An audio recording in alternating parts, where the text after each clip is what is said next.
નમસ્કાર, બેનિફિટ બુલેટિનમાં આપનું સ્વાગત છે. આપની સાથે હું છું પાર્ગવી. ફટાફટ નજર કરીએ આજના મહત્વના 7 સમાચારો પર.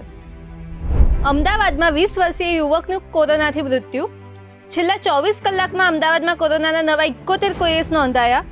અમદાવાદમાં હાલ 281 એક્ટિવ કેસ. વિધાનસભા વિરોધ પક્ષના નેતા અમિત ચાવડાએ કર્યા ભાજપ પર પ્રહાર. મનરેગા યોજનામાં 10,000નું કૌભાંડ થયાનો કર્યો દાવો. સીબીઆઈ દ્વારા તપાસની કરી માંગ. રાજ્ય સરકારે કેન્દ્ર સરકાર સમક્ષ કરી દરખાસ્ત. 343 આઈએએસ અધિકારી મળે તેવી કરી દરખાસ્ત. ગુજરાતમાં હાલ આઈએએસ અધિકારીઓની 56 જગ્યા છે ખાલી.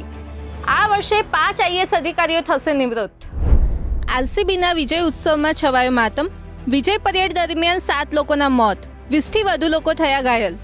બનાસકાંઠા જિલ્લાના ધાનેરાના સામરવાડામાં દલિત સરપંચ પર લઘુમતી સમાજના લોકોએ કર્યો હુમલો. સરપંચ પ્રોટેક્શનની દિવાલની કામગીરી બાબતે સ્થળ પર જતા થયો હુમલો.